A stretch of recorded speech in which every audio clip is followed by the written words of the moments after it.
Welcome back to Minecraft. I'm Dave, and today we're going to be building a tank.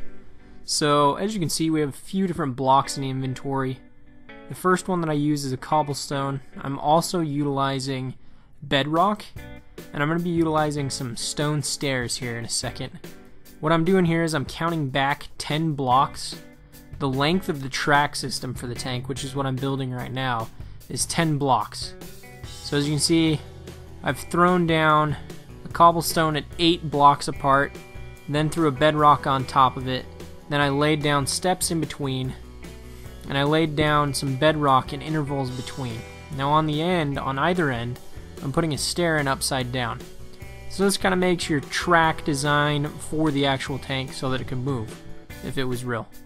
So now on top of this, I'm going to just throw down some green wool. We're going to be making a green tank. Apparently I really love green, I guess.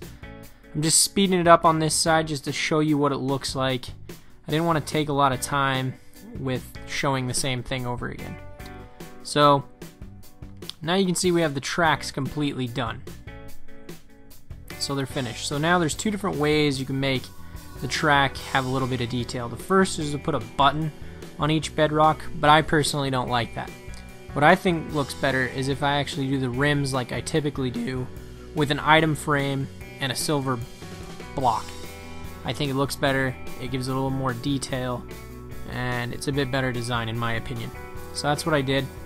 Now the next thing we're going to do is just fill in the base layer. We're building one up above the ground so that the tank wouldn't drag basically. So we're making sure we're a block above, and we're just going to fill in this whole base layer.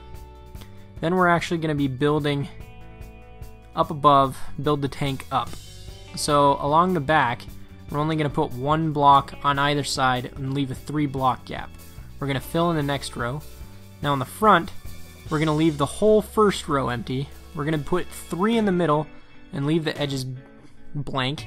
And then we're going to go ahead and build the next row back. So the third row is going to be full. The second row is only going to have 3.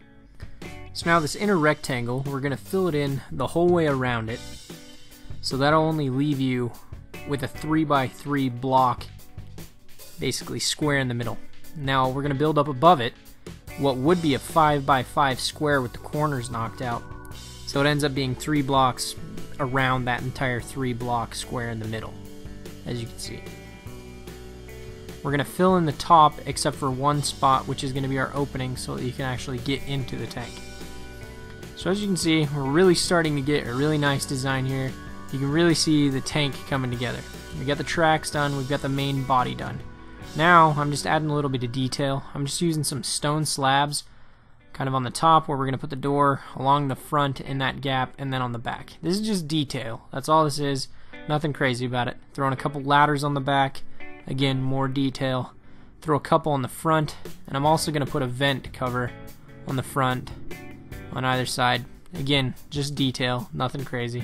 Throw one at the top, and there you go. Now, the next thing we're going to do is we're going to actually build the gun. Now for this, I built 6 blocks off the front of gray wool. So now, right here we could stop if we wanted, but I'm actually going to make it so that the gun fires, is what I'm going to do. So I'm going to show you what it looks like with both designs, but I'm going to make it so the gun actually shoots. One thing I am going to do to add a little more detail though is put a step and then a stone slab in the front on either side. This is so you can actually see from inside the tank. So makes it look a little more menacing, gives a little bit more detail. Gonna go ahead and throw a seat with signs on either side of it, just a stair with a sign on the either side to give it, you know, kind of an armchair looking design. So I also threw a lever down inside. Now I knocked out that block so I could put an antenna. They're utilizing some cobblestone walls. I think it looks a little bit better. Again, more detail to the tank.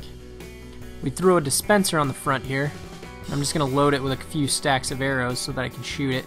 You have to build redstone clear back all the way to the very end of the blocks. Now that actually makes so it shoots.